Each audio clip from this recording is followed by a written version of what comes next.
Hi, I'm Olivia, Hi, I'm Maggie. and this is Girls Talk Film. We are coming to you live from New York and very hungover.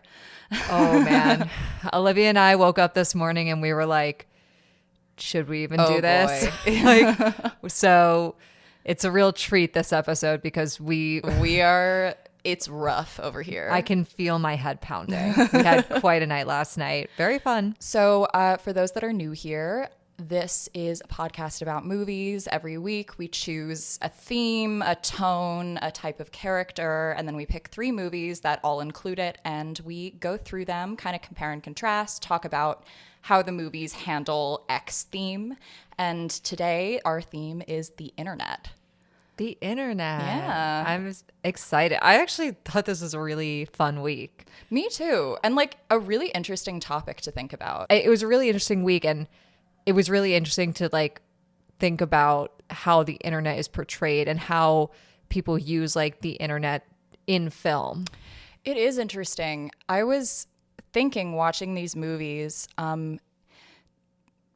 my first thought was that it's really interesting that there is no definitive internet movie, but then thinking about it some more, there can't really be a definitive internet movie because the internet by nature is constantly evolving and always changing and always self-improving. Mm-hmm. So yeah, it's choosing to make a movie about the internet is really interesting because it's always going to be dated. Yeah. No matter what, it could be the most timely thing when you put it out, but in a few years, it's going to be dated. Well, even like one of our movies kind of has that like influencer vibe, which is very relevant right now, but it's very clearly like it's like a dated like Visco era, like early Instagram kind of thing. Yes. And watching it, I was like, oh my God, this is like so nostalgic in a way, but it was only like, it's like, what, 10 years old maybe? Not even. Yeah. That's the thing. And we're in a totally different era of influencers yeah, now. it feels so ancient. I know. Yeah. So yeah, that was really interesting to think about. The 3 movies that we watched are The Social Network, Ingrid Goes West, and We're All Going to the World's Fair. 2 of which I've seen multiple times. I've seen Ingrid Goes West and The Social Network multiple times. I've never seen We're All Going to the World's Fair. Same. It was a first watch for me too. Yeah. So we're going to kick things off with The Social Network, which came out in 2010. It's a biographical drama directed by David Fincher and written by Aaron Sorkin. It's based on the novel The Accidental Billionaires by Ben Mesrick. So the movie was distributed by Sony Pictures Releasing, and it premiered as a wide release in October of 2010. It was nominated for 5 Academy Awards, including Best Picture, Best Director, Best Actor for Jesse Eisenberg, Best Cinematography, and Best Sound Mixing, and it won 3. And the 3 it won were Best Adapted Screenplay, Best Film Editing, and Best Original Score. That score was... It's like my first note. Trent Reznor and Atticus Ross did the score for The Social Network, and oh my God, did they kill it. Yeah, maybe one of like my favorite movie scores ever. I am with you on that, and I'm pretty sure I don't know if they've worked with David Fincher before or after. I feel like they have, but I'm a big fan of them always. I feel like their scores are always really weird and interesting and right. Can you name some other movies that they've done? Challengers. Oh yeah. Especially like the piano. It's kind of got this like almost futuristic. Yeah. But in the most like simple way. And It's I love synth. it. Like it's almost entirely a synth score. Yeah. But really kind of haunting and subtle. Haunting. Yeah. That's a great word for it. And I just love it's maybe because it's exclusively synths or mostly it gives you kind of that like computer starting up kind of thing, which I think is obviously very purposeful. Oh my God, you're so right. It kind of is like, you know, when you turn your phone on or like you turn on the computer and it's like dun, like it kind of reminds me of that. Yeah, I know exactly what you're talking about. The film, for those who don't know, follows kind of the rise of Mark Zuckerberg, played by Jesse Eisenberg, and the invention of Facebook. Yes, which I mean, I know Mark Zuckerberg is explicitly not a fan of this film. A shocker. They paint him in such a good light in this movie. Oh my God. I was actually quite surprised watching it again. I've seen it multiple times, but this time, you know, like really trying to pay attention. It was really They really tear him apart in this. Like, he does not come out looking good at all. Every other note, like when I was watching this movie, is like, oh brother, this guy stinks. This guy like, sucks. You want to just punch him right in his face. He's so punchable. Oh, he's the worst. And I mean, we'll get into it later, but like Jesse Eisenberg just delivers it so well. He's great. And I kind of appreciated that he's just doing his Jesse Eisenberg thing and he's not like doing a Mark Zuckerberg impression. Right. He's not doing like Mark Zuckerberg's voice, which is like very distinct. I'm happy they didn't go in that direction. And I know, have you heard that they're doing a sequel? Oh, are they? I actually maybe did hear that, but I didn't know if it was like confirmed or if it was like a... It's confirmed. Aaron Sorkin is writing and directing. Oh. Interesting, because I know him and Fincher had some disagreements about the set, which is... I know him and Fincher had some disagreements on set. I actually think that their respective styles meld really beautifully in this. So it's a great movie. It's a great film. So it was interesting to hear that, they like did not get along. They had very different ideas of what they wanted the movie to be. It came together pretty seamlessly. Yeah, I had seen this movie, again, like not all of it, most of it, years and years and years before. And I didn't really know. It's not like I sat down and watched it. It was kind of like one of those things where my dad was watching or my mom or something. And I just kind of walked in and watched with them. But I didn't know really what it was. I thought it was like the Mark Zuckerberg like biopic. It takes some liberties. Right. It takes some liberties. And again, I thought it was like start to finish his life. Oh, which okay. it's very not. It's very No. a specific point in time. Yeah. And I also didn't know that, they were going to like absolutely just rip him to shreds in the movie like they did. So I didn't really understand what the movie was, but I knew it was a movie and I had seen like scenes. I've seen that iconic scene. Of course. The Andrew Garfield. Oh, yeah. Yeah. Sorry, my heart's at the cleaners. I can basically quote the entire thing. Like, easy. I'm like a Russian like sniper agent with like their sleeper like code and like, oh, is he locked in? Oh, he's locked in. Like I can do that whole scene start to finish. It's such a good scene. It's the best scene of the movie. Even like when I know we're getting there, I was like getting hype for it. Oh, for yeah. that tracking shot when you're in front of Garfield, like on the, when he's walking, it's like, oh my God, it's so intense. It's the best. This film does a really, really great job with making things that could be ordinary very intense and giving stakes to casual conversations. Oh, yeah. This is a movie about a bunch of coders creating a website. Like, that's what the movie's about, but it really turns it into high drama. Yeah. And yeah, I think that's definitely credit to Aaron Sorkin's script and definitely credit to the cinematographer and David Fincher's direction. They, I think, really did a lot with a script that could have been made into a really by-the-numbers movie. And you know me. You know I hate, like, business movie about business. Maggie hates business stories about business. Oh, when I tell you I would... business people talking about rather business. put a gun to my head. So funny because I love that. Like, I love that kind of stuff. Literally the only movie I can, like, kind of tolerate it with is Wolf of Wall Street because it's so, like, outrageous. Yeah. But I have to say this is probably the one movie I actually really like. Mm-hmm. But it's also a little bit like of a legal drama too. It's 100% which I love. a I legal love drama. legal dramas, so like that's a big factor into why I love this movie so Mm-hmm. much. But like even when they were, we'll get into it later, but like when Sean Parker comes in, like I find those scenes really fun and fascinating. Yeah. And I think you're right. I think it's all the execution. 100%. So yeah, let's get into it. We're going to do a little plot summary. So the film opens at a Harvard bar, and computer science student Mark Zuckerberg, who is played by Jesse Eisenberg, as we said, is in the process of being dumped by his girlfriend Erica, who's played by Rooney Mara. Mark is really hurt by the rejection, obviously, and goes home and blogs really nasty things about Erica and impulsively creates a website called Face Mash. It's like a hot or not for Harvard. It's a hot or not for Harvard. He like hacks into the Harvard system and gets like the photos of all the women who go there and basically creates Harvard hot or not. And it becomes wildly popular overnight and actually crashes the Harvard network, like within hours of going up. Yeah.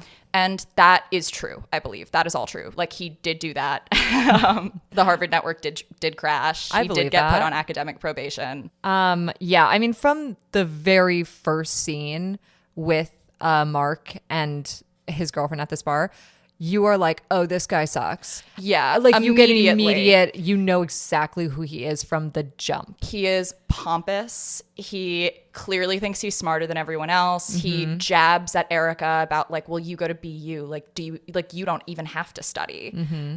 Just like really passive aggressive stuff. Like, they're talking. He's like not listening to her. Yeah, he's clearly also very insecure. Yes. And it also establishes here that Mark really, really wants to get into a final club at Harvard. Yeah. Which is basically like a really exclusive fraternity. It is really notable. The film chooses this moment, this Mark's creating Face Mash, and kind of positions it as like, this is the beginning of Facebook. Like, this is kind of where the idea for Facebook started to materialize. This is where everything starts for Okay, Mark, yeah, is yeah. him The creating movie Face definitely Mash. positions it that way. And I thought that it was interesting to position it that way, to show kind of the very first brick in the foundation of Facebook is something that was created to be petty. It's something humiliating. It's something mean. And My note in that is not Facebook being created by incels to play Who Would You Rather. literally, That's quite literally exactly what it is. Like, he's bitter that his girlfriend broke up with him. He calls her a bitch on his blog and like says some really like disgusting misogynistic things about her, and then is like, you know what? Fuck all women. yeah. No, but actually, and it's just very interesting that this moment was chosen as sort of maybe where social media began. Yeah. So this website that Mark creates draws the attention of Cameron and Tyler Winklevoss, who are both played by Armie Hammer. So he's playing two different people. And Divya Narendra, who's played by Max Minghella, is how you say think that? so. He's from Handmaid's Tale, right? Sorry? Isn't he from The Handmaid's Tale, that actor? Yes, he was in The Handmaid's Tale. I know him because he dated Elle Fanning for like a long time. And I like Elle Fanning. I do. I like Elle Fanning too. So the three of them decide to hire Mark to code for them. They're creating something called the Harvard Connection, which is a social networking site for Harvard students.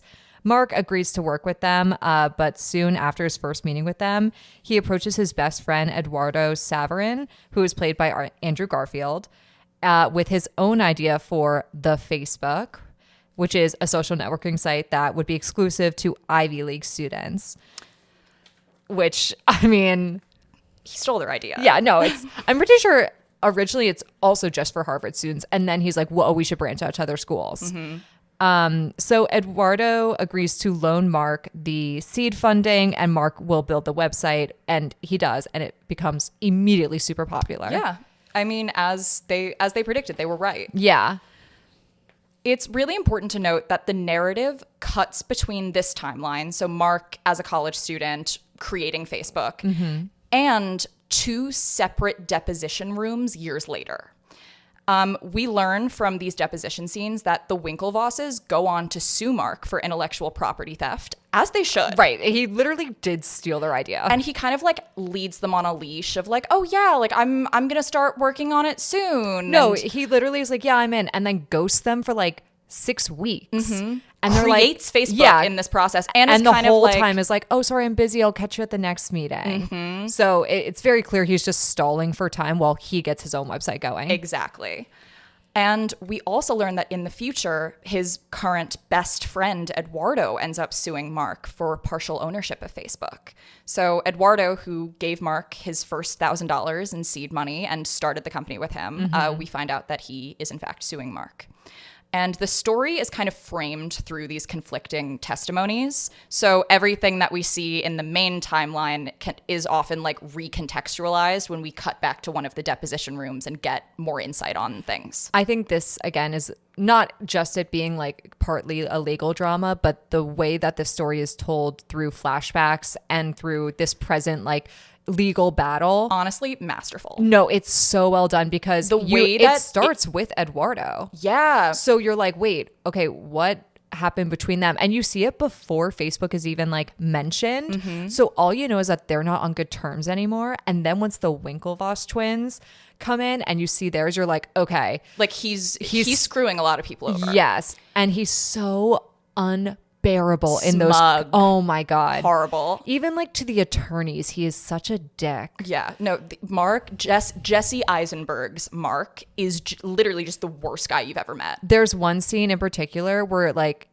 one of the lawyers, I think it's the Winklevoss attorney, is talking to him and he is like fully ignoring him, and the attorney is like, do I have your attention? And he's like, no.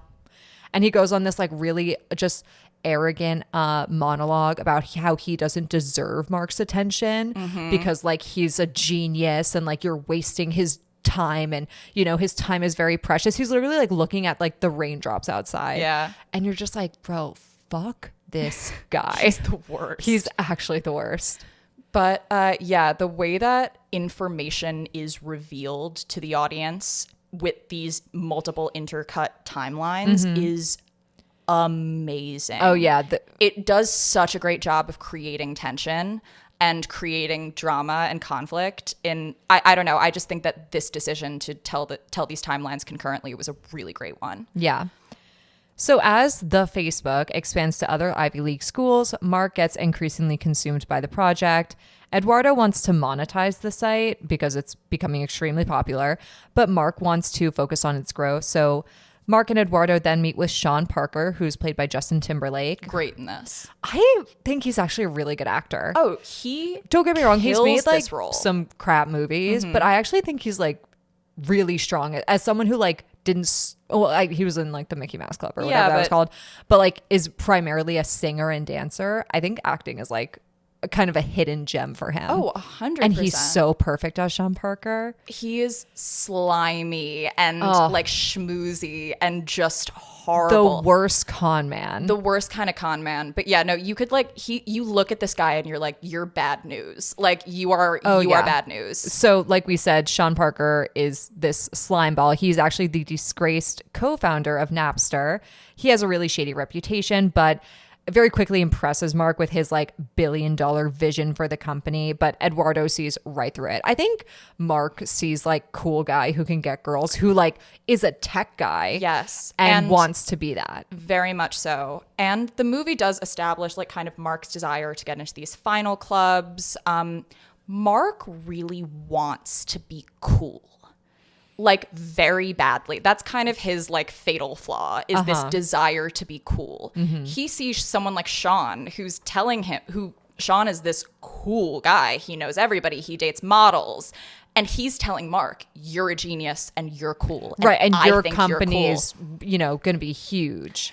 And Mark is, again, like this is his Achilles heel. Like he is blinded by the flattery. Yeah. Where Eduardo, he sees this guy for who he is. Well, Eduardo's very clearly more secure. Yeah. And also Eduardo is getting into these clubs. And and Mark is immediately jealous and so mean to him about it. So passive aggressive. Oh, it's awful. So I think all of a sudden the final clubs are like not really that big of a deal anymore. Right. And he's such a dick when he's like, oh, well, you know, you made it this far. So like you should be proud of yourself for at least like getting a call back. Like, but you won't get in. Yeah. Like even if you don't get in, which like you probably won't, like you should be proud of yourself for making it this far. Yeah. What a jerk. On Sean's advice, Mark decides to drop out of Harvard and move to California to grow Facebook because Sean's telling him, like, go to Palo Alto. Like, that's where all the tech people are. Like, that's where you can really grow this company. And Eduardo decides to remain in New York to work on business development, like meeting with potential advertisers. He also has an internship, like they're college students. Right.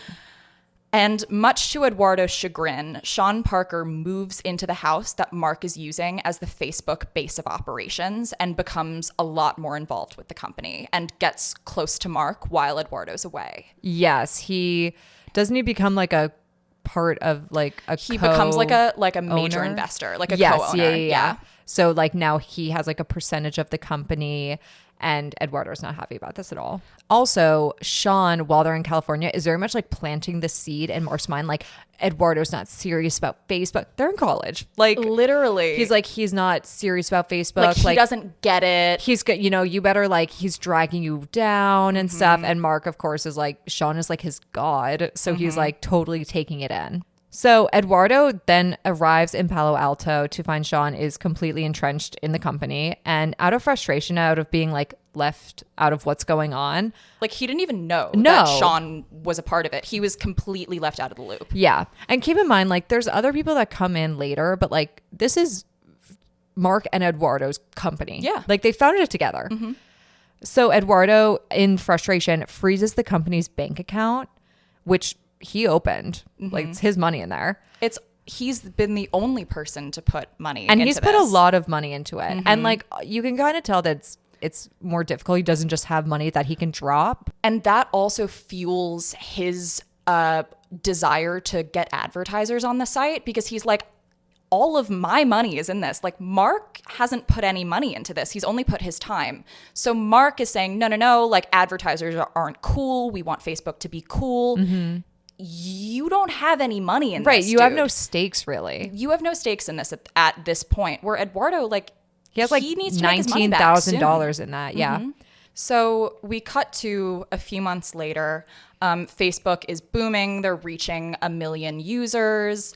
And Eduardo is invited out to California to the company's new headquarters, but is enraged when he arrives to discover that the new investment deal dilutes his share of Facebook from 34% to 0.03%. This, like we said, is the best scene in the movie. It's by far, it's the climax. It's the best scene. It is so good when he goes like, how much were Sean Parker's shares diluted down to? They weren't. How much were Mark's shares diluted down to? They weren't.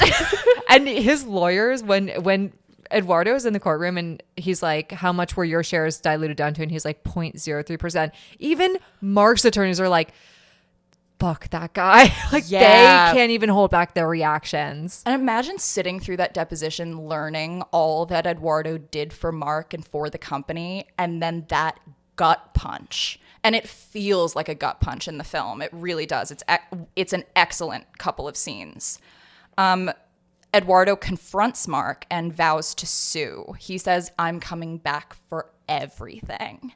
Like, as he should. Absolutely. He totally fucked him over. And shortly after, Sean is apprehended at a frat party, gross, you're 35, for cocaine possession and attempts to blame Eduardo. Yeah, he's like clearly paranoid, Sean. Yeah. He Like has this they whole say thing that people are after him. Yeah. Like, I mean, okay. he's also clearly kind of a drug addict. Yeah. And this is finally when Mark sees through him. This moment is Mark's like, okay, like you're maybe not the guy I thought you were. And Mark decides to cut ties with him. I'm going backwards, so sorry. But another thing I forgot to say that I love about the Mark scene is I feel like the movie does a really good job building up to that scene specifically. Like again, you know, they do a good job like kind of slowly revealing more and more information, and you can tell that there's going to be it's literally like one of the first scenes where we see that Eduardo and Mark are suing each other, or Eduardo suing Mark.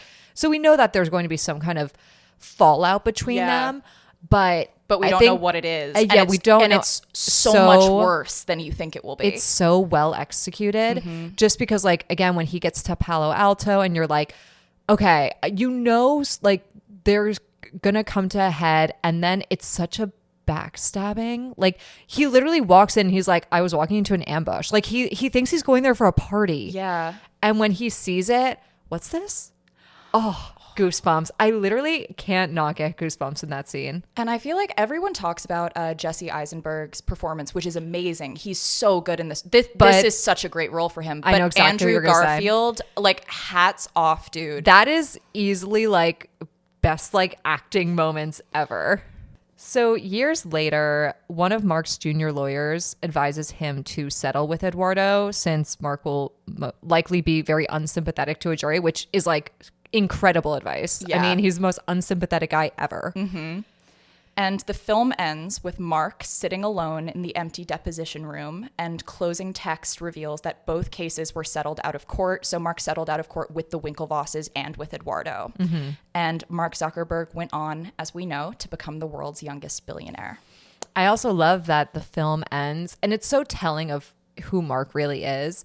is he Facebook friend requests his ex-girlfriend, who he belittles and writes a bitch like blog post about in the beginning of the movie, and it's just him like constantly refreshing the page to see if she accepts. And it's like, yeah, dude, you can have this like pompous attitude all you want, but at the end of the day, like, you are, one, alone, and two, you're a loser. She has a great line too in the scene where the opening scene of the film where we meet Mark and we meet his soon to be ex-girlfriend Erica, where she says to him, you're going to go through life and think that girls don't like you because you're a nerd, and I want you to know that that's not true. Girls won't like you because you're an asshole. Oh, so many guys need to hear that. First off, so many guys need to hear that. And also, just what a great line. Yeah. How telling. And it cuts to, and if I'm remembering specifically, I could be wrong, but the scene is kind of, we're watching their table from the side. And for that line, the camera's right in front of her face. Yes, and it's she says it right to camera. And so it really lands. But yeah, that's the movie. So good. I mean, it's a great movie. It's really just so good. It's so well paced. It's well shot. The soundtrack is amazing. The acting is amazing. Really no weak points. Thinking about it in the context of how the internet is shown, really, really interesting that this guy who's really shown to be almost completely socially inept and really has a hard time connecting with people. That's kind of an ongoing struggle for Mark, is he doesn't really understand people and he doesn't really know how to connect with them. He physically can't. That guy is who designed the infrastructure for modern connection. Oh, yeah. And I feel like that says a lot in itself. No, yeah. I mean, Facebook was integral for what social media is today. I mean, it really was the first like big social media platform. Yeah, like, I mean, we wouldn't have TikTok, Instagram, Vine. We wouldn't have any of it if not for Facebook. I mean, people like to make the argument that like, like Friendster and those like other like chat, they weren't that big. No, I mean, Facebook again blew up and really changed how we use the internet in a social like understanding. And like really it came from this desire to sort of codify connection and friendship and relationships, and it creates like this small little microcosm of a social world. And it's kind of really fucked up, actually. Yeah. That this guy who can't create that for himself in real life is like, I'm going to design a place that I can be the most popular guy. I also find it funny how, and this is kind of more what the Winklevoss twins wanted with the Harvard connection and what kind of, Mark takes from them. But I do find it ironic too how it's a social website, but only for Harvard students. There's a very high level of exclusivity. Yes. And even when Mark is like, no, we're only going to branch it out to like these specific Ivy League schools. Like at first they don't even want to do all of them. They just want to do like Princeton and Yale and maybe Stanford too, just so they can get it like they do Stanford because they're like, we want the tech guys in California to start seeing this. Yes. And that's the only reason they include Stanford. But I do find it funny that, when I was little, like everybody had Facebook, everybody, like, and that was how you connected with all types of people. So it is funny that it starts also from this level of like high and mighty exclusivity, like this is only for Harvard students, or this is only for the like top branch, which is very like Mark Zuckerberg coded too. And they were conscious of that when making it. There's dialogue in the film of they want it to be exclusive. They think that that's a selling point of it, is how exclusive it is. And to an extent, like things that are exclusive are buzzy. Yeah, no, totally. But and now again, social media is like the most accessible thing. But I thought it was a great movie. I thought it was a great movie. I thought it was a great depiction of the inception of social media. Yeah. It's kind of just a perfect film. I love David Fincher. Yeah, I mean, his movies are just he really masterpieces. Has yet to make a bad film. I even liked The Killer, which came out like 2 years ago. I thought that was amazing, and like no one talked about it. Watch The Killer. It's on Netflix. Is that the Michael Fassbender? Yes, I saw that and I really liked it. So good, right? And really it kind of just like flew under the radar. I watched it with my friend's dad. Like he was watching it on the couch, and I went to my friend's house and I was like, "What are you watching?" So we watched it. But Yeah, so big David Fincher fan. Social Network for me is like probably a 9 out of 10 movie. I'd maybe a 10 on a different day. Yeah, I wrote 9 out of 10, It's but kind I'm of a with perfect you. movie. The only thing I could say is like, I think it's one of those movies, like if I watch too much, it would get a little stale for me. Possibly. I've seen it quite a few times, and I will say it has yet to get stale. Interesting. All right. So, I definitely will check it out again soon, especially watching it and like really appreciating what it is. It was a great watch. So the next film that we're going to talk about is Ingrid Goes West, which came out in 2017. It's a comedy directed by Matt Spicer, and it was written by Matt Spicer and David Branson Smith. It premiered at the 2017 Sundance Film Festival. It was distributed by Neon, and it received a wide theatrical release in August of 2017. This was a first watch for me. I remember when it was coming out, and I kind of like judged it at face value. Really? Yeah, I remember like, I don't think I ever saw the trailer, but I remember seeing like the poster or something, or just maybe like hearing that it was coming out, and I was kind of like, meh.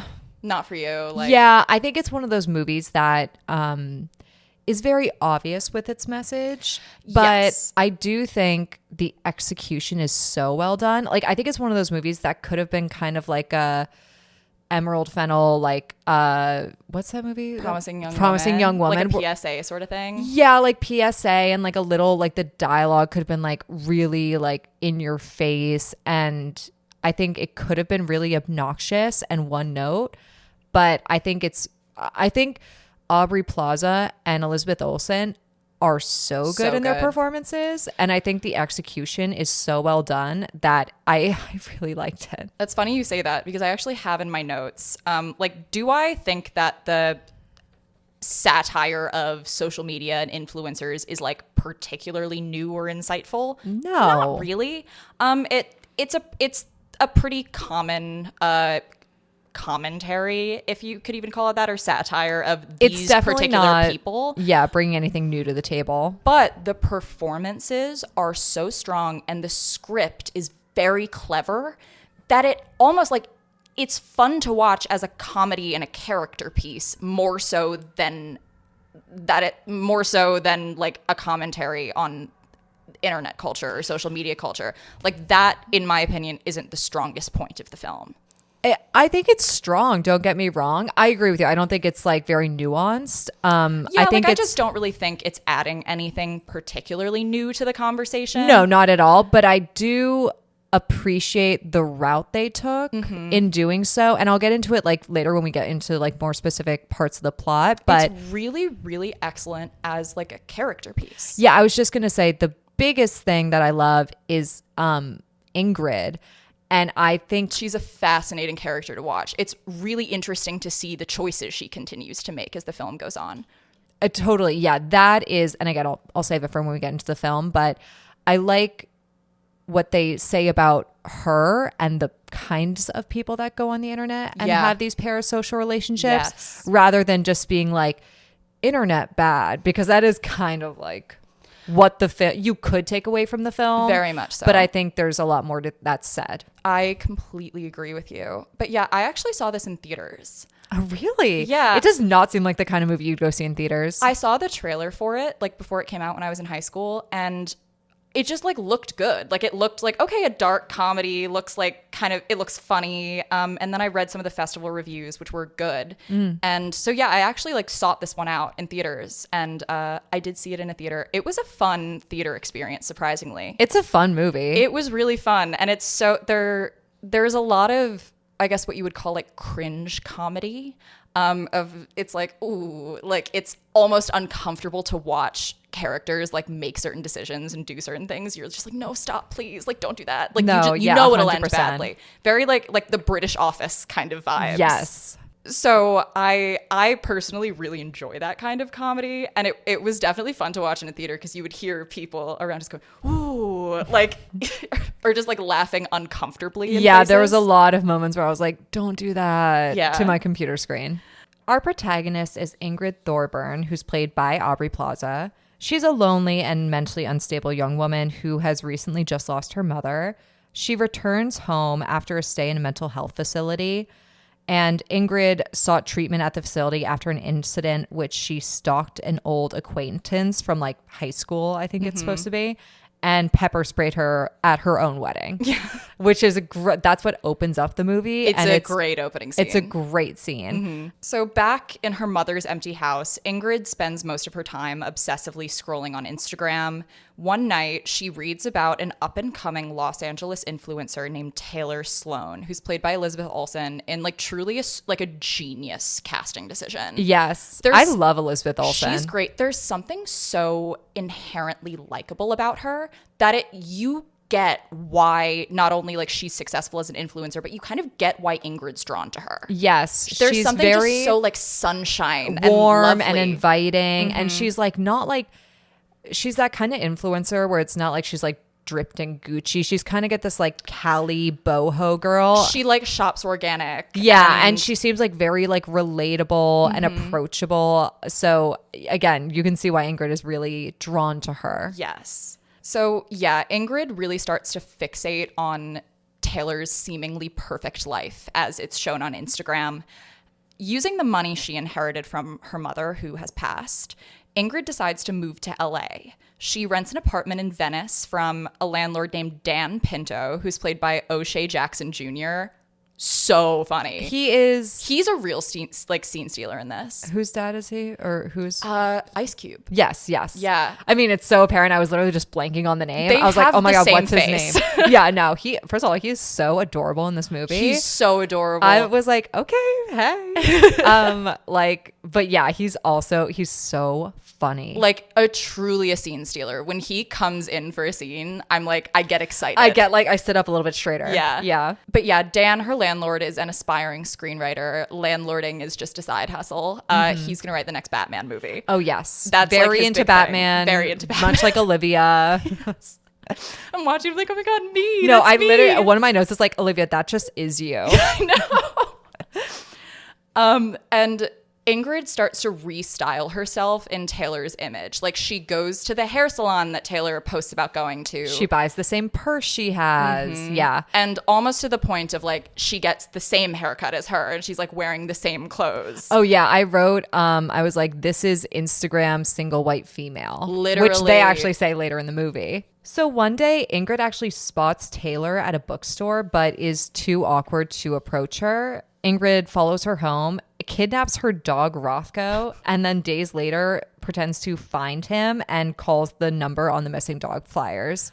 We don't know why. Yeah, we don't know what like, she's planning to do. Obviously, she's obsessed with her, and she finally saw her. Yeah, I mean, it's nice because, I wouldn't say nice, but it's interesting because she starts the movie with this very violent, aggressive crime. And you learn that, like, the girl who she attacked like was never really her friend. She was literally like an acquaintance from high school, but like Ingrid has put it into her mind that like they were best friends and it was such a betrayal not to get invited to the wedding. And it's because this girl commented on one of her photos on Instagram or Yes. something. It was something social media related. Yes. And she kind of created this relationship with this girl in her head. And Taylor, before she moves to California, Taylor has like replied to one of Ingrid's comments. So now like you're kind of like, okay, is she going to like attack her? Does she want to be her? Does she want to be with her? Like what is the dynamic here? And we're not really given insight into that at this point. Yeah. And then when she kidnaps the dog, it's like, wait, what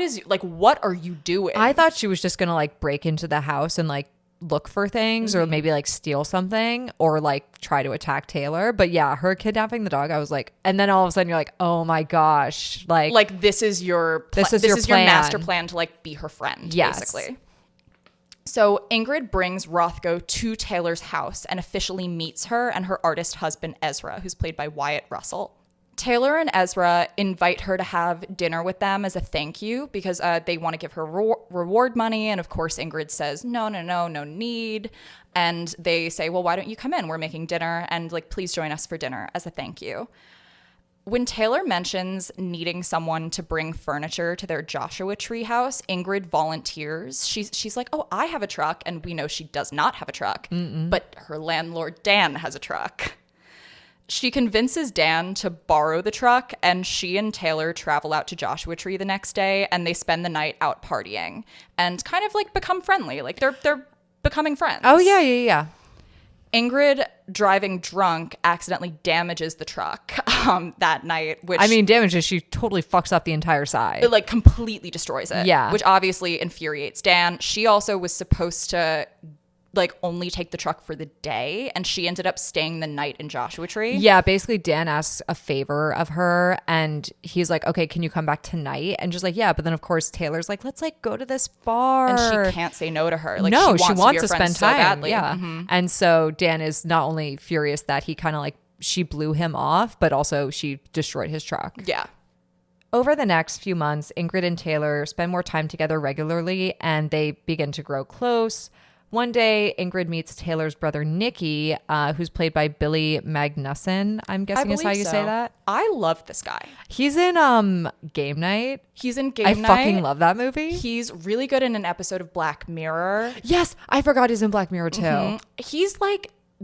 I feel like he's a supporting guy in a lot of different things, but he always brings like great moments to whatever he's in. Like, yeah, I really very like underrated. when I see him. Yeah. I think this movie is kind of full of like underrated actors. Honestly, yeah. Like, this is really, I want to say, Aubrey Plaza's sort of first leading woman turn. And I maybe was a little doubtful pre-watching this movie. Like, is she a leading woman? She absolutely is. No, she kills it. Yeah. And I think this movie really shows everyone's like acting chops, but her specifically, like, she is so perfect in this role. If she received an Oscar nomination for this, I wouldn't be mad about it. I was gonna say, like, I could see her being nominated for like one of those, you know, when people get nominated for Golden Globes and you're like, what is that movie? Yeah. And you're like, oh, it's actually like kind of an off the beat, but like really well performance by this actor.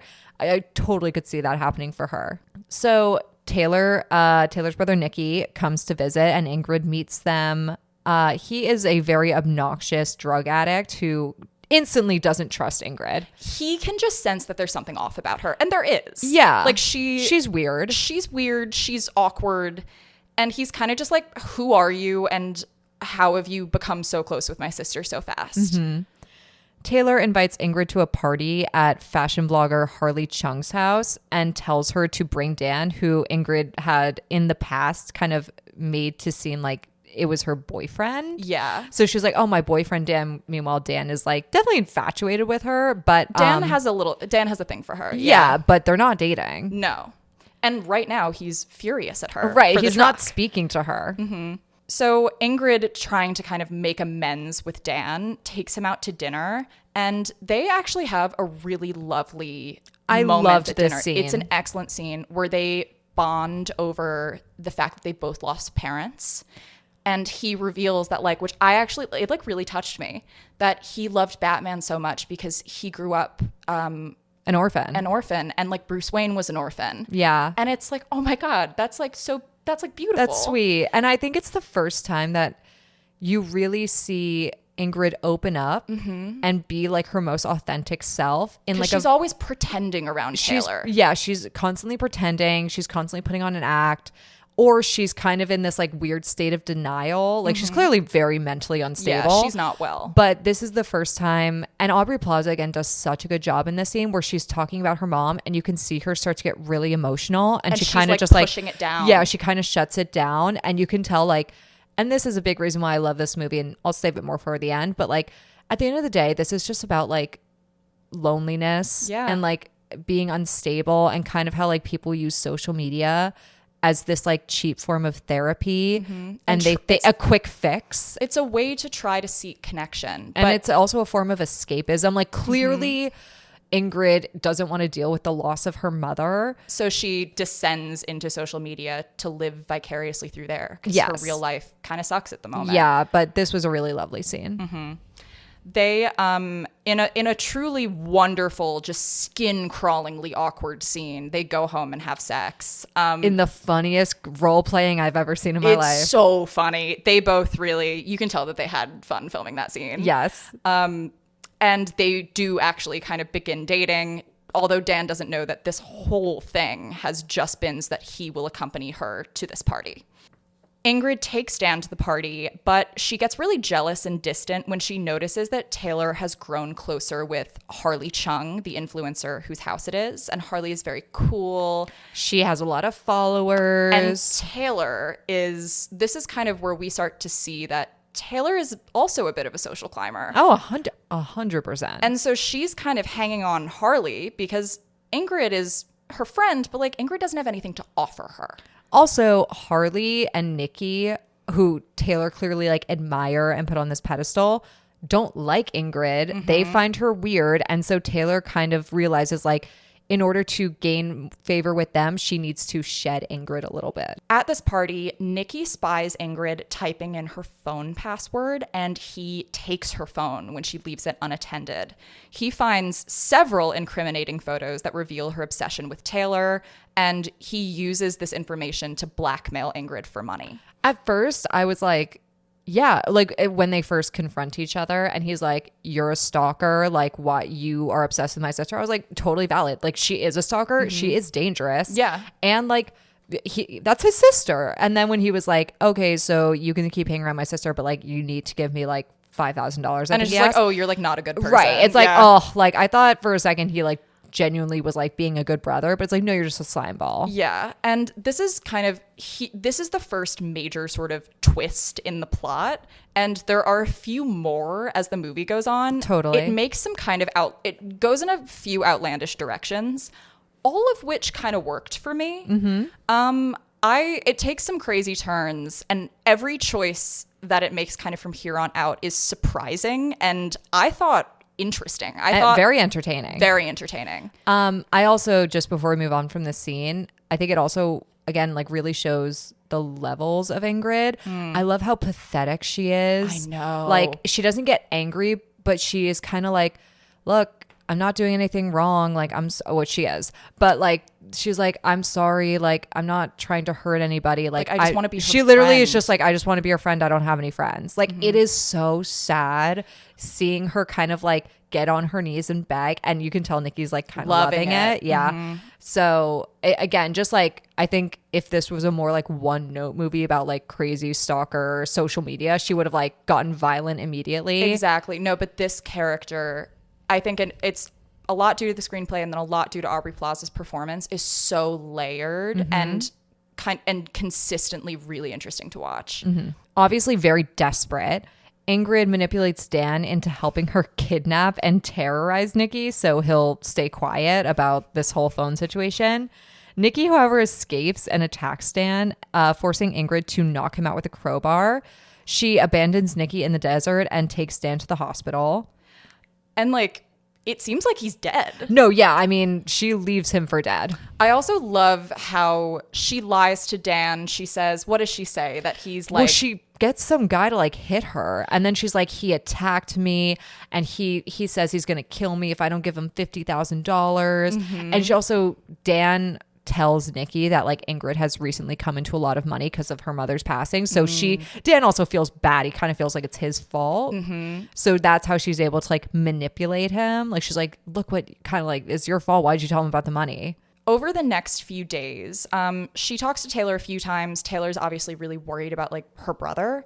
And then over the next week or so, Taylor stops contacting her. Ingrid tries to call her multiple times, but Ezra answers instead and reveals that Nikki is alive and is back home and has told Taylor everything. So he's not going to try to get money from Ingrid anymore, but her whole plan and her friendship with Taylor is essentially ruined. They now know that Ingrid stalked her. And he warns Ingrid to stay away from Taylor. He's just like, literally, like, stay out of our lives. Go away. In a last-ditch effort to reach Taylor, Ingrid moves into the small house next to Taylor's Joshua Tree house, and unable to pay her bills, her water and electricity run out. When her phone runs out of power and she can't charge it because there's no electricity, Ingrid disguises herself and walks over to Taylor's house where she's throwing a Halloween party. And when Ingrid is discovered, which is like basically immediately, which kind of made me laugh. She doesn't even get like 2 feet on the property before her costume falls off. She tries to convince Taylor to forgive her. Taylor responds that she and Ingrid were never really friends because everything Ingrid told her was kind of a lie. lie. Like she's fabricated this entire person, which is a good point. And then she tells her that she needs professional help before kind of like banishing her from the party and telling her to get the fuck out of their lives. Yeah. I really like this scene, and I really like this movie, and I think this scene highlights it very well because the movie definitely has you empathize with Ingrid, but it never has you justify or make excuses for her actions. Like, no. I do kind of like, though, in this scene, Ingrid like goes off on Taylor a little bit. oh yeah, And is like, you're fake. Like, everything about you is staged. Like, I now know you. And like, your husband's an alcoholic and he hates you. And like, your whole life is fake. And like, you're not really friends with any of these people. And yeah, but at the same time, she's like, we're not different. Like, you and I are the same. And that is when and you're Taylor's wrong, Ingrid. like, no, you've done criminal activity. Yeah. Like, you are very mentally unstable and you need help. And it's like, yeah, it's true. Like, No, she's yes, not wrong. is Taylor fake? Yeah. Is Taylor a social climber? Yeah. I also think Taylor kind of lures Ingrid in with, I think she kind of sees her almost as like a wounded puppy that she can Yeah. kind of like, especially when they first hang out in Joshua Tree together. And she's like, can I tell you a secret? And like, I feel like you're my best friend and stuff like that. It's like, girl, you just met. Yeah. So like, you kind of love that this is someone who's you feel is a little below you. and also like, I think she can tell Ingrid is a little like obsessed with her, but I don't think she realized to what degree. But I do like that Taylor kind of puts her in a place and is like, we're actually not the same. Yeah. Like, you are insanely mentally unstable and you need to get help. So Ingrid returns to her house, which is right next door. Right. Dejected, desperate, sobbing. She decides to record an Instagram video where she kind of confesses that her whole persona is fake. And all she is lonely. Yeah. And she then attempts to take her own life by overdosing on pills. And she posts the video to Instagram as like kind of, this is my Goodbye. This is my goodbye. Which also made me sad because like saying it as if like she also has this like big following and that she has all these friends on social media when like in reality, she probably doesn't. Yeah. No, and this scene is really, I mean, Aubrey Plaza So is just good. amazing in this. And this Oh, scene yeah. is like, oh my, like your heart really goes out to her. But she wakes up days later in a hospital. Dan saw the video, called the police, and saved her. And he tells her that the video's gone viral. And the closing shot of the film is Ingrid scrolling through all the comments saying, we love you, like, come back, like, we hope you're okay. And as she's scrolling through, just like you start to see a smile form on her face. And then we cut to black. Great ending. Such a great ending. I also love that you can hear like all the voices of the comments, and the final voice is Elizabeth Olsen's voice.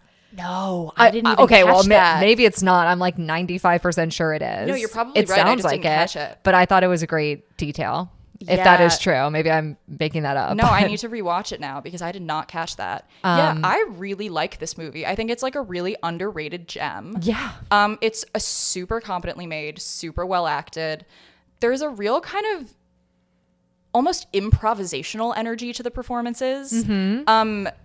Everyone is very present and really like, you feel like they all know their characters so well. Oh yeah. And that's just like, I know that's a weird thing to point out, but that's not true for a lot of movies. No, yeah, I think the direction is really well done in this movie, specifically with the performances. And I think you're right. I think they all have an exact, especially like, I feel like this happens a lot with movies about the internet where it's like people writing about social media or influencers or the internet that like clearly haven't touched the internet in the last like 15 years. Yeah. Or just are not as up to date. And so I think, especially with like the Elizabeth Olsen character, it's so easy to get that wrong or Yeah. have it be like nearly like ridiculous and how fake and like off the nose it is. But no, like Taylor's a real person. Like Yeah. she's a layered character. Yeah. And again, the way she portrays herself and kind of even like the way that she's kind of always performing, like when she's at the bookstore and like hanging around her brother and stuff. It's like, oh yeah, that is very accurate to how like so many influencers are nowadays. No, you're so right. Thinking about it, like how the internet is shown in this film, because this is really like, this is a movie about social media. Yeah. Oh, yeah. And it's very much like it is making statements about social media. I thought it was really interesting that like the internet itself and social media itself isn't positioned as a destructive force. Like it is not the damaging thing. Right. It's like an easily accessible form of escapism and comfort and maybe some other not so great things for already damaged people. Exactly. That's what I was saying earlier with like, it's a tool that people who really need, like Taylor says, professional help can use, and they find it to be a form of therapy when all it does is just feed into the issues that they really need to get help for. No, it's true. My most unhappy periods of my life are the times that I was the most active on social media. Oh, yeah. Easily. Because you can, not only can you live vicariously through other people, which is not always great for your mental health, but you can self-construct. You can also put out a version of yourself that is completely false and live this false reality online when in real life couldn't be further away from that. Oh my God, yeah. Yeah. And this film is about identity construction. Like it's about how people who maybe aren't completely stable try to identity construct to get away from the parts of themselves that they don't like. I mean, it's also, and we've talked about this a bunch, just like in general, but like parasocial relationships and how dangerous those are. Yeah. I mean, that is something that I feel like is talked about, but not to the degree that it should be. The way that people can, especially with like the age of influencers nowadays and how being famous online is so accessible. And the interesting thing about that too is like, there have always been famous people. Like there have always been actors and singers. But if you're social media famous, or if you're pursuing an entertainment career in social media, you're selling yourself. Like it's not something you do. Right. It's you. You are the commodity. You are the brand. And honestly, all the best and most successful influencers are the ones who have kind of forged relationships with their audiences. That is a huge part of success on social media, is the interacting. It's like marketing 101. Exactly. That I'm sure is really dangerous. Oh, so dangerous. I think about like, vloggers and stuff like that. And when they talk about like where they live or they show their houses and then they like get doxxed or people just show up to their houses, and it's like, that's genuinely like so unsafe. That's scary. Yeah. It is. And again, like we said, and this movie perfectly shows, there are people online who you give them an inch, they'll go a mile. Like Taylor just responds, doesn't even comment on Ingrid's post. She responds to Ingrid's question, which is like a very normal thing to do. And again, if you're an influencer and you want to interact with your fans, that's a very like mild way to interact too. And Ingrid takes that and moves to LA. She literally like takes that as a sign of friendship. And it's something that's, unfortunately become a very common thing in our world today. But I think this movie could have been very obnoxious with its message, but I actually think it does a really good job just kind of showing, like you said, the social media is not the end all destruction. Get off your phone, social people. Media itself is not the corrupting force in this film. It's a tool used by corrupted people. Yes. And again, not even trying to villainize those types of people. They're people who genuinely just need help. Yeah. But they are people who can spiral very quickly. And again, the social media doesn't help. Exactly. No, Ingrid is a deeply sympathetic character through all of it, because we can all relate to feelings of loneliness, and especially after it shows how she experienced a loss and how kind of these impulses really manifested after that loss. And just like you said, I mean, like who in the age of smartphones, like who hasn't, seen someone on Instagram and been like, oh, like, why wasn't I invited to that party? Oh my God. Or like, I do it all the time. Like, I'll like see people get together and I'm like, oh, it's like, creates such a sense nice of loneliness. Totally. And I mean, when it's really not that deep. And this is so new too. Like I remember when I was in middle school, a bunch of kids that I wasn't even really friends with it, but I wanted to be. I wanted to be friends with them. And they all hung out and like all went out to dinner together. And I remember just like having to watch it on social media. And then you obsess over it. And obsessing over it and feeling terrible about myself because I am home alone. And it's like in any prior generation, like pre-2010, if people hung out without you, you just didn't know. Right. And also it's like, again, there was no way to like start obsessing over it. Or like how Ingrid does in the movie, starts feeling like it's an attack on her. Yeah. Like in the opening scene when she's looking at all those pictures from the wedding and like crying in her car, you can tell she feels like it's like almost like they're rubbing it in her face. And that's why the betrayal hurts so bad. When really, like, yeah, who wouldn't post pictures about their wedding day? Yeah. Like that's the happiest day of your life. You want, and again, social media, you present a version of yourself that is your ideal version. Of course, you're going to post like the happiest day of your life. Of course. But yeah, I mean, like the movie brings up a lot of points about parasocial relationships, about identity construction, about the dichotomy between your online self versus your real self, influencers and social climbing. Does it say anything particularly new about any of those things? No. But the script is strong enough and the performances are strong enough and the characters are interesting enough that it doesn't really need to. Yeah, again, this was the first watch and I'm really happy you recommended it because I thought it was great and I would totally go back to this movie. I've shown a lot of people this movie because like no one's seen it. Yeah, and I think so it's great. Underrated. I'm going to give Ingrid Goes West a 7 out of 10. I'm going to give it an 8.5. Okay. I'm glad you liked it. I really enjoyed it. Maybe it'll go down on further watches, but for a first watch, and I also kind of had low expectations walking in. I really found myself right. I know you were kind of like, okay, like, sure. Yeah. Well, again, like, I just remember when I heard it came out, I was kind of like, I don't really think that's the movie for me. And then when you were like, oh, we should do this one, I was like, okay. And then I like literally hitting play. I was like, all right, let's see movie. And again, I was like, oh, that was actually pretty great. It's a fun ride. Yeah. Like, it's a truly enjoyable watch. Cannot say the same about our next film. It's such a letdown. I was really let down by this too. The next movie we're going to talk about is a really indie movie called We're All Going to the World's Fair. It came out in 2021. It's a psychological drama directed by Jane Schoenbrunn. Sorry if I'm mispronouncing that. It was also written by Jane Schoenbrunn. And it premiered at the 2021 Sundance Film Festival. It was distributed by Utopia and received a limited theatrical release in April 2022. It grossed over $116,000 worldwide against a $15,000 budget. Wow. Yeah.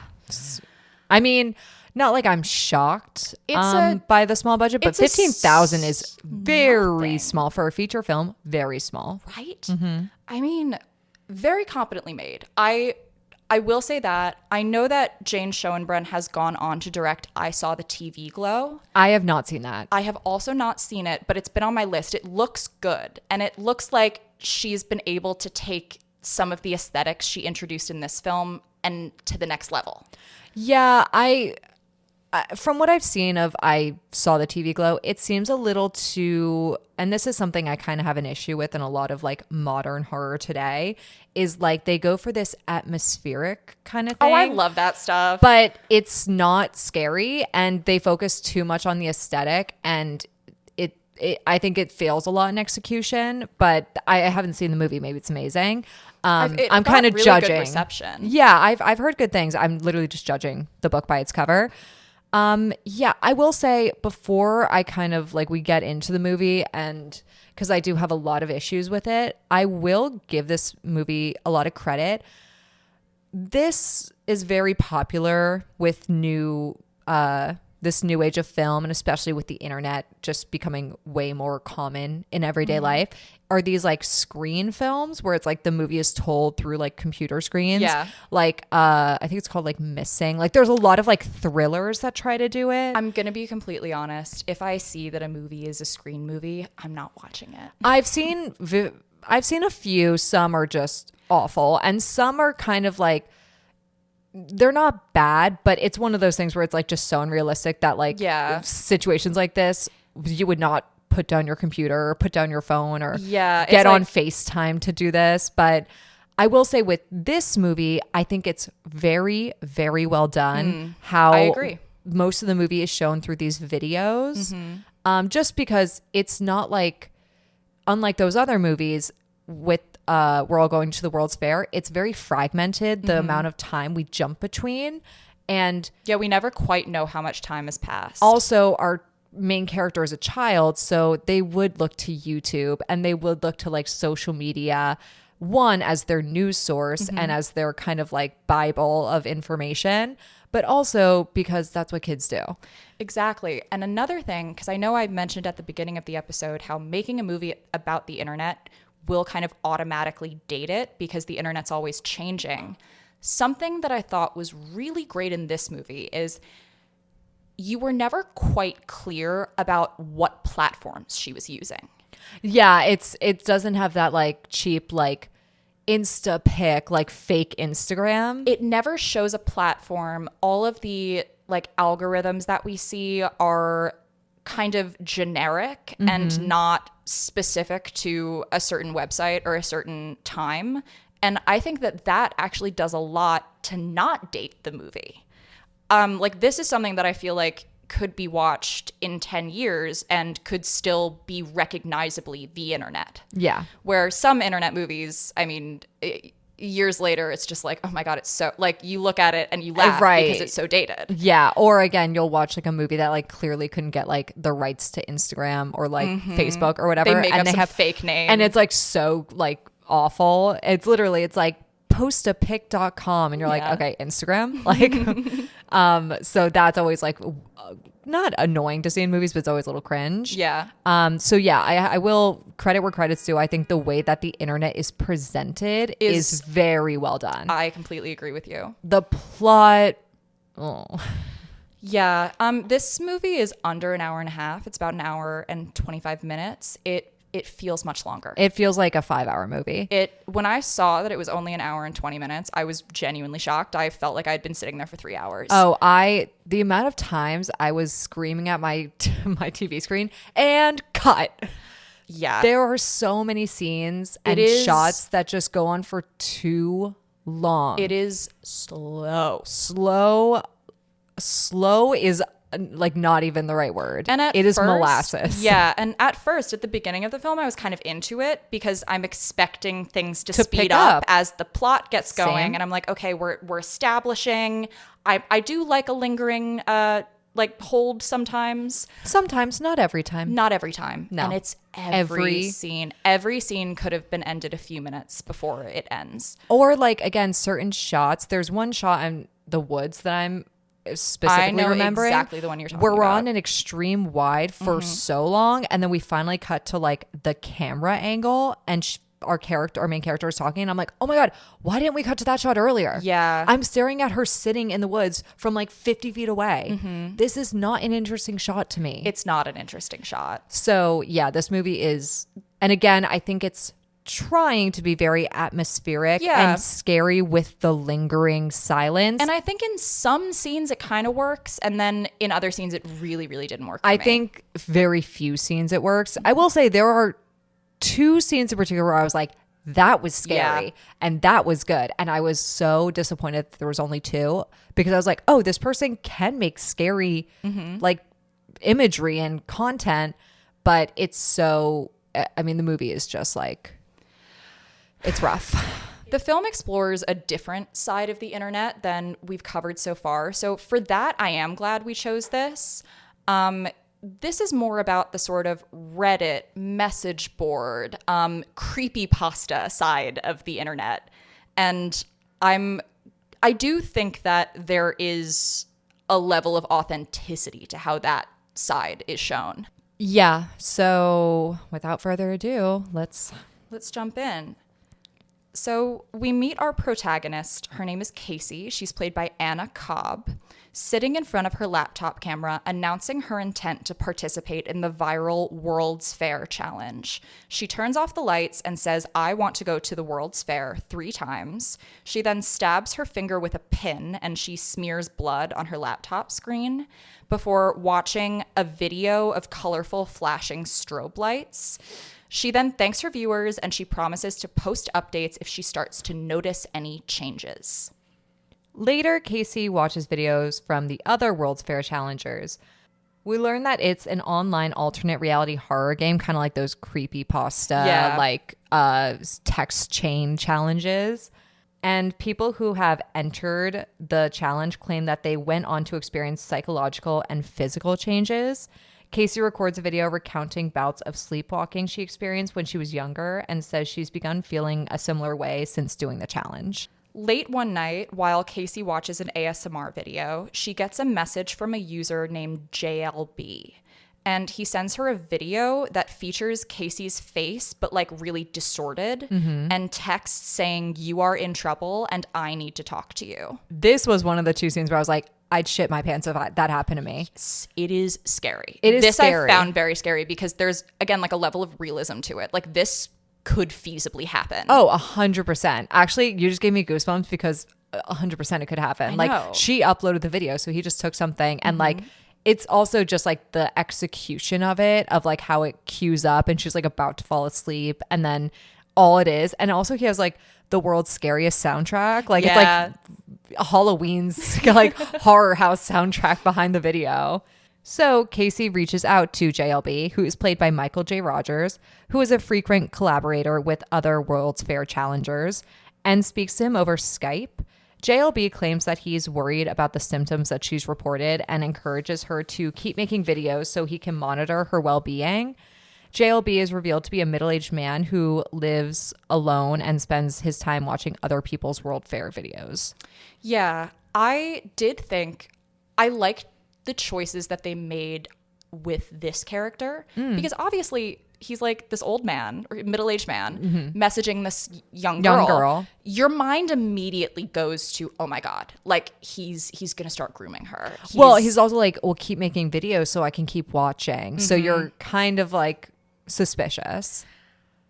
And I enjoyed that it wasn't so black and white.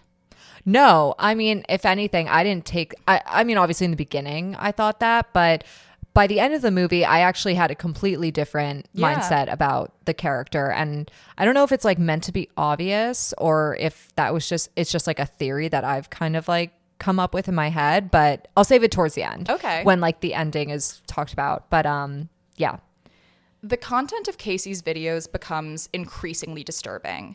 She inexplicably screams in terror while recording herself singing and dancing. She announces her intention to use her father's gun to kill either him or herself. And then in another video, she ominously states to camera that she one day is going to disappear.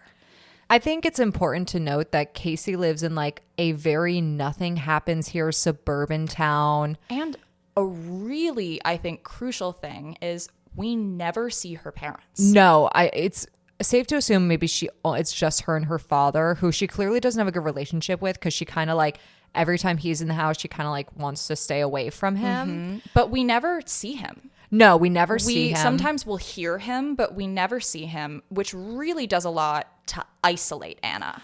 Anna or Casey. I'm sorry, Casey. Anna's the actress. His name is Anna. But yeah, Casey is so isolated. Again, like this is the kind of town where like there's probably not even a movie theater in town. Yeah. Like you probably have to like drive a few towns over. And, you know, she's this young girl. She's alone. Her house seems like it's also kind of like distant from what's happening. And so you're right. I mean, what other choice does she have but to delve into the internet? Like, well, it makes her search for really, I mean, at the end of the day, all of these kind of collective delusions and creepypasta stories, like really all of these all that is an attempt to create community. Oh yeah. That's really what she's trying to do. She's looking for a community. She's looking for something lonely to be a part of. She's so lonely. Yeah. She's also clearly like a little bit troubled mentally, as so many teenagers are. Also, in this like series of creepy videos that she starts putting out where she's like experiencing this scary stuff, only like one of these did I find scary. Yeah. And it was the video where she was asleep and then wakes up and smiles. That I was like, that's scary too. No, that was freaky. That like image by itself is scary, but everything else, like her dancing and then just like starting to scream, I was like, I don't find that scary at all. Yeah. And the other ones I didn't find creepy or unsettling either. But it's really important to note that we are not given insight into, is she performing? Like, and that's a big part of it too. Is she? We're only seeing it through the video. Mm-hmm. So like, is this real, or does she actually think that she's experiencing these changes that so many other people who do this challenge are reporting?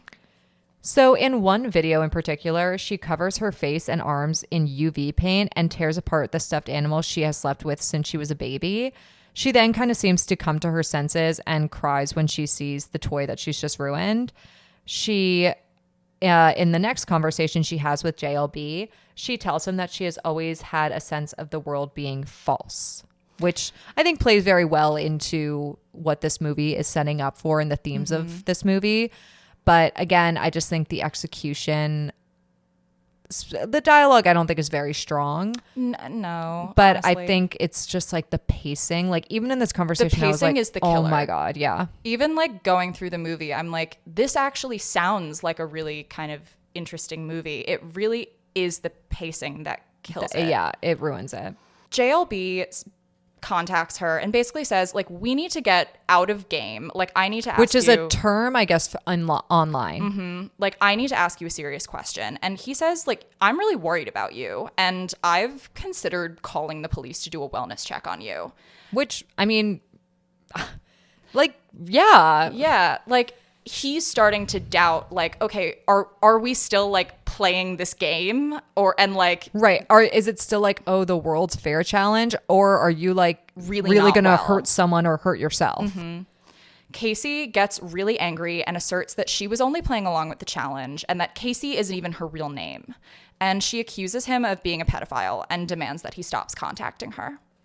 So sometime later, JLB recounts in a voice recording that he was contacted by Casey a year after their last exchange. She apologized to him and said that she had spent time in a assisted care facility afterwards. They exchanged real names and eventually met up in New York, where Casey was participating in a theater program. Casey claimed that on the night she cut contact with JLB, she was transported to the World's Fair, but something pulled her back. And JLB suggests that it was his prayers. He was like, I was praying for you that night. And it's unclear whether or not this actually occurred. Like, did they actually meet? All we see is him Right. talking about it into his computer. To upload to his like World's Fair channel. So it's kind of left on a more ambiguous note, but that's the end of the movie. Yeah, this was definitely a little bit of a disappointment for me. I had high hopes for this. When you told me the concept and I like read the summary, I was like, okay, I'm really into like, again, like kind of presenting the dangers of something like these online challenges that are like very dangerous in real life. And a lot of times. Yeah. I have a quote from the director to just give a little more insight into like her intention with the film. She said to Little White Lies, I was of that generation where the computer entered the home and slowly became more and more of a magnet. It was viewed as dark or strange or dangerous or wrong. I would wait for everyone to go to bed and stay up on the computer, writing and reading fan fiction, lurking on message boards, and AIMing with people from school and weirdos I had met online. It was something that I never acknowledged or talked about in my real life. That's the dominant experience I was drawing from emotionally and trying to explore with the film.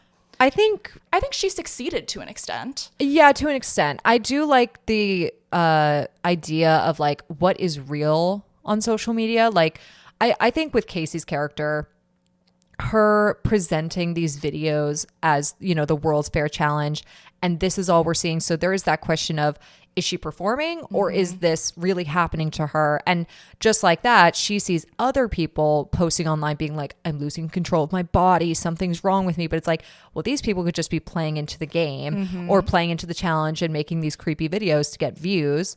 But also you can tell that Casey is troubled and lonely. And I think there is some truth in her showing her dad's gun. And I think this conversation, which we don't know if it's even real, that she has about being transported to the World's Fair, I think could be, one could debate that is Casey kind of if you will, like giving into her loneliness and maybe these unsettling thoughts that she has, and maybe even using this World's Fair challenge to as like a cathartic release of she needs to get these thoughts out to somebody. Yeah. And this is a good excuse to be like, well, I was just kidding. You know what I mean? I know what you mean. It's really interesting that in all three of these films, our protagonists are isolated, they're lonely, they're in search of connection and try to seek connection through the internet. And in all three movies, that connection is shown to be somehow false. Yeah. Or not real. Or they try and they fail every time. Exactly. And I think, interesting that is a really prominent thread in all three of these films. Yeah. It's about people who can't connect, and they try to via social media, and which never is works meant out. to connect people. Supposedly. Yeah. Again, I like how the internet is shown in this, and I think the concept for the movie is really great. Again, like these, I kind of love those like creepypasta like stories. I have a little bit of like a guilty pleasure for them. So the idea of it like being a horror movie, I was like, hell yeah. Like we were talking about that Backrooms movie. I was like, that sounds really cool. But I think the execution is just really a swing and a miss. I would kind of agree with you.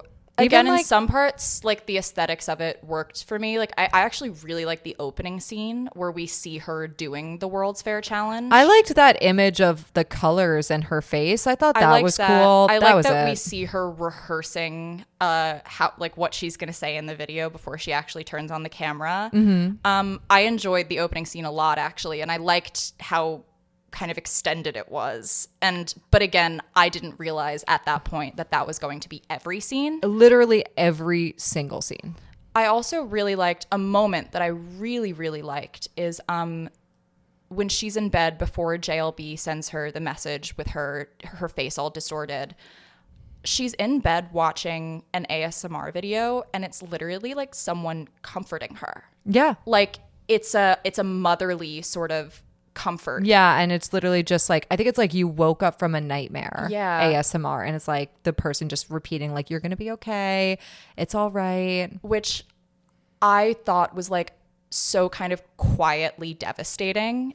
It's a great detail that reveals a lot about Casey's character. A lot about her without too much blatant exposition. Like that, you immediately understand this girl. And I really liked that choice.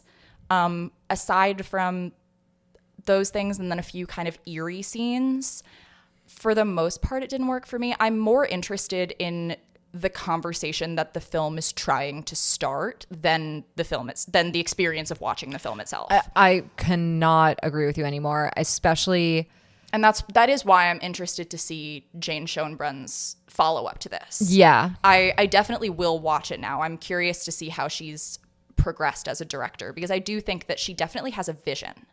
Yeah, I would agree with that. I think she definitely, and this was her first feature, so I think you can only go up from here. But I think another thing that really disappoints me, just as like a horror fan, is like, again, there's two very specific quick moments that I was like, oh, that's scary. Like I'm getting goosebumps, and that was it. Every other second of this movie was so slow and boring, and I'm like, no. Yeah. A horror movie you need to have that, your heart's racing every second, even if it's just an exposition. Like that is what good horror is, when you constantly, like, I'm not talking about like cheap jump scares that it's like every 2 seconds. Like you need that tension, you need that atmosphere. And a lot of those really extended takes kind of kill any tension that could have been there. And I feel like that the opposite was intended. Like I feel like, especially because there's a lot of silent, like lingering, moments. I think they were trying to make it like, ooh, what's going to happen? And I'm scared because everything's too still and too quiet. But in reality, I was like, all right, and next scene. Yeah, I'm probably going to give this one like a 4 out of 10, 5 out of 10, 4.5. I think I gave it a 5.5, only because those two particular moments, I was like, oh, that was good. Do more of that. Yeah, like it's there. Yeah, you have the ability and it works really well. So just keep going. Yeah, no, I have to agree with you on that. I was disappointed by this and I was really excited to watch it. I'm glad I did watch it, and I'm glad that we watched it in conversation with The internet. The Social Network and Ingrid Oh, Goes West. Like, I think totally. it was a good. I think it showed kind of a different side of the internet than was shown in those other films. So Totally. I am glad we watched it for this. But yeah, no, overall, not for me. Yeah, me either. But overall, a very interesting week. Yeah, a very varied and very interesting week. We got a kind of a thrillery drama, a thrillery like legal drama, a dark comedy kind of satire, and then a very atmospheric horror movie. Yeah. Again, we're all going to the World's Fair was a letdown, but I loved the other two movies, and I think you're right. Like, movies about the internet are so unique because they're constantly evolving, and so they're constantly dated. Like, there can never be a definitive internet movie. The way that, we were talking about vampires, and it's like there's kind of like, I could call Nosferatu a kind of a definitive vampire movie.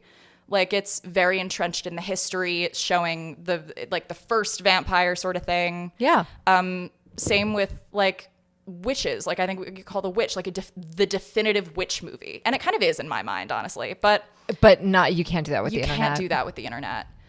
So yeah, I'm glad we talked about this topic this week. I did enjoy it. And for our viewers or listeners, if you're listening audio only, next week we will be talking about plastic surgery. Oh yeah. I don't know if I've ever been so excited for an episode. It's going to be a good one. We have a really good lineup. We're watching Eyes Without a Face, The Skin I Live In, and The Substance. And two of those three movies, I have seen all three of them before.